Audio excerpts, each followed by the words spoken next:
श्री स्वामी समर्थ. नमस्कार सर्वांना. तुम्हा सर्वांचं माझ्या यूट्यूब चॅनलमध्ये खूप खूप स्वागत आहे.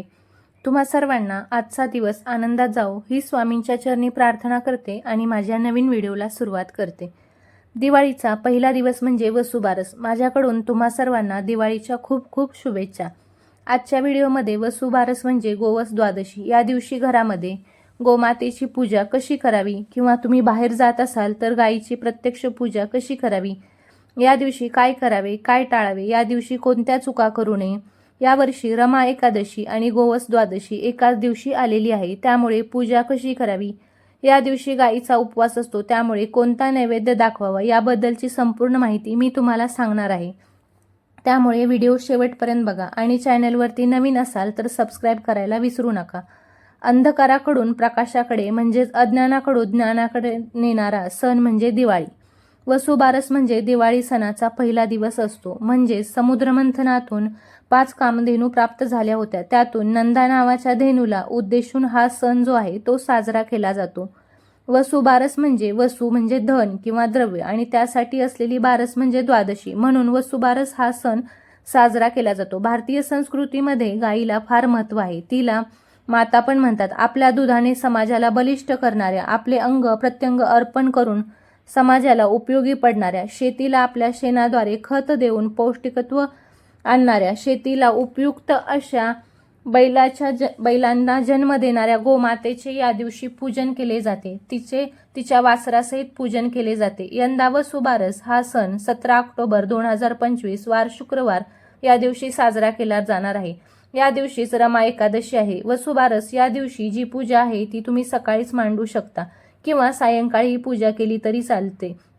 या दिवशी प्रत्यक्ष गाय वासराची देखील पूजा करू शकता. प्रत्यक्ष पूजा करत असताना गायीची 4 पायांवरती पाणी घालायचं आहे आणि वासराला देखील 4 पायावरती पाणी घालायचं आहे. गोमातेला हळदी कुंकू वाहून अक्षदा फुले वाहून घ्यायचे आहेत. वासराला देखील हळदी कुंकू लावायचे आहे. त्यानंतर दिव्याने ओवाळून गायीचे आणि तिच्या वासराचे पूजन करायचे, प्रदक्षिणा घालून घ्यायची आहे. शेवटी गायीच्या डोक्याला हात लावून नमस्कार करायचा आहे. या दिवशी गोमातेला गुळ किंवा खाऊ घालायचा आहे. बरेच जण पूर्णावरणाचा निवेद देखील खाऊ घालतात. घरामध्ये पूजा करत असाल तर तुम्ही सकाळी किंवा संध्याकाळी पूजा करू शकता. पूजा करण्यासाठी काय साहित्य लागते तर मी ते तुम्हाला सांगत आहे. गणपती बाप्पाची, बाळकृष्णाची मूर्ती लागेल. त्यानंतर आपल्याला गोमातेची मूर्ती देखील लागणार आहे. तेलाचा किंवा तुपाचा दिवा लागणार आहे. नैवेद्यामध्ये एखादे फळ घ्यायचे आहे किंवा गुळ खोबऱ्याचा नैवेद्य घ्यायचा आहे. विड्याची पाने, पंचामृत, फुले, अक्षदा लागणार आहेत. ज्या ठिकाणी पूजा मांडणार आहोत ती जागा आपल्याला सुरुवातीला स्वच्छ करून घ्यायची आहे. त्यानंतर खाली स्वस्तिक काढून त्याला हळदी कुंकू व्हायचे आहे. आपल्याला भूमिपूजन करून घ्यायचे आहे आणि त्यानंतर त्यावरती पाट किंवा चौरंग ठेवायचा आहे. चौरंगावरती पिवळे किंवा लाल वस्त्र अंथरून घ्यायचे आहे. सर्वात आधी दिवा लावून घ्यायचा आहे. दिव्याच्या पूजनाने आपल्याला पूजेला सुरुवात करायची आहे. 2 विड्याची पाने ठेवून त्यावरती थोड्या अक्षदा ठेवून आपल्याला त्यावरती हळदी कुंकू वाहून घ्यायचे आहे. दिवा ठेवून दिवा प्रज्वलित करून घ्यायचा आहे. तुम्ही बघू शकता मी इथे 2 विड्याची पाने घेतली आहेत. त्यावर हळदी कुंकू वाहून घेतले आहे. त्यानंतर अक्षदा वाहून घेतलेल्या आहेत आणि मी दिवा प्रज्वलित करून इथे विड्याच्या पानांवरती ठेवलेला आहे. आता दिव्याला आपण शुभं करोति कल्याणम आरोग्यम धनसंपदा शत्रुबुद्धी विनाशाय दीपक ज्योती नमस्तुते अशी प्रार्थना करायची आहे. मी दिव्याला देखील हळदी कुंकू, फुले, अक्षदा वाहून घेतले आहेत. आता आपल्याला गणपती बाप्पांना अभिषेक घालून घ्यायचा आहे. गणपती बाप्पांची पूजा करत असताना आपल्याला ओम गण गणपते नमः हा मंत्र म्हणायचा आहे. मी इथे एक डिश घेतलेली आहे. त्या डिशमध्ये मी गणपती बाप्पांची मूर्ती घेतलेली आहे आणि मी त्या गणपती बाप्पांच्या मूर्तीला 5 वेळा अभिषेक घालणार आहे. प्रथम मी पाण्याने अभिषेक घालणार आहे. ओम गण गणपते नमः असं म्हणून आपल्याला 5 वेळा पाण्याने अभिषेक घालायचा आहे. त्यानंतर दुधाने अभिषेक आपल्याला गणपती बाप्पांना आहे तो घालायचा आहे. मी आता दुधानेही आपण अभिषेक घालताना तुम्ही दुधाने अभिषेक घालू शकता किंवा पंचामृतानेही अभिषेक घातला तरी चालेल.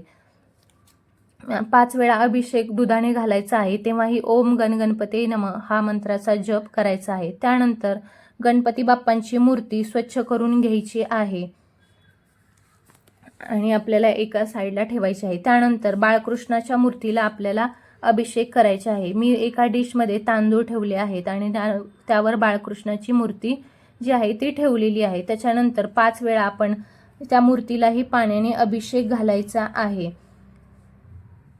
त्यानंतर मी इथे बाळकृष्णाला दुधाने अभिषेक घालते आहे. 5 वेळा आपल्याला दुधाने अभिषेक जो आहे तो घालायचा आहे. मी इथे बघा 5 वेळा दुधाने अभिषेक घालत आहे. त्यानंतर आपल्याला बाळकृष्णाची मूर्ती आहे ती कपड्याने स्वच्छ पुसून मूर्ती घ्यायची आहे. मी इथं बाळकृष्णाची मूर्ती स्वच्छ केलेली आहे आणि ती पाण्याने स्वच्छ धुवून एका साईडला ठेवलेली आहे. त्यानंतर आपल्याला गोमातेच्या मूर्तीवर अभिषेक करायचा आहे.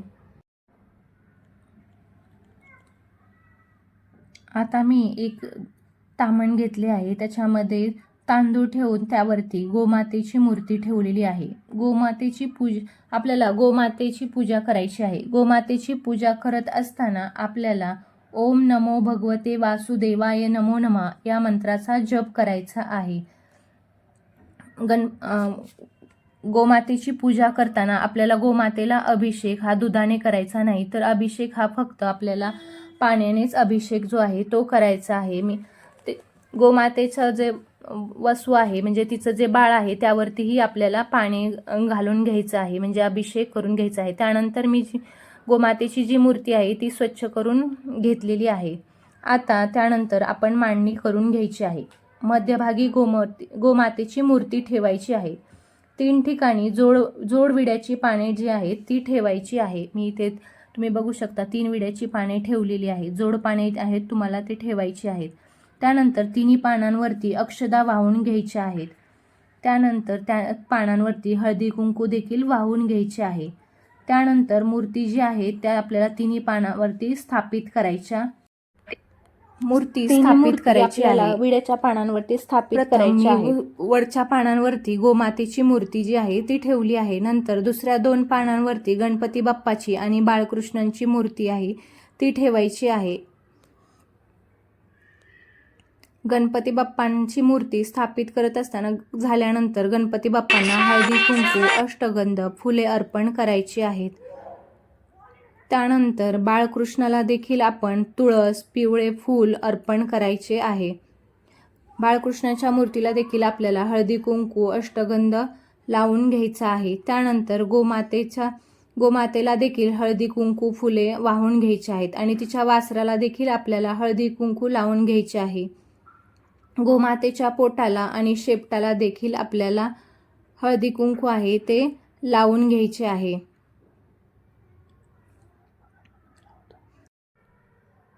गोमातेच्या पोटामध्ये 33 कोटी देवांचा वास असतो असे म्हटले जाते. हिंदू धर्मामध्ये गाईला खूप महत्त्व दिले जाते. गाईला जो आहे तो आईचा दर्जा दिला जातो. गाईला अर्पण केलेले अन्न हे थेट देवापर्यंत पोहोचते असे मानले जाते. मुलांच्या कल्याणासाठी आणि कौटुंबिक आनंदासाठी आणि पुत्रप्राप्तीसाठी दिवसभर स्त्रिया ज्या आहेत त्या उपवास करतात. या दिवशी गायीची आणि तिच्या वासराची पूजा केल्याने सर्व पापातून मुक्तता मिळते असे म्हटले जाते. गायीच्या कृपेने घरात आनंद समृद्धी कायम टिकून राहते असे म्हणतात.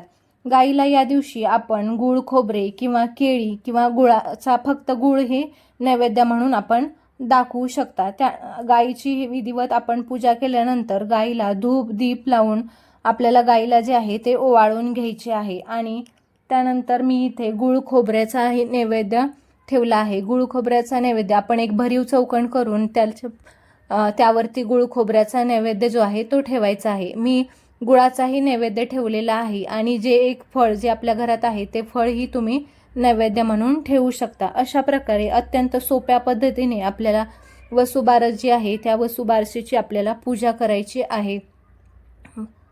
व्हिडिओ आवडल्यास लाईक करा, शेअर करा आणि सबस्क्राईब करायला विसरू नका. श्री स्वामी समर्थ.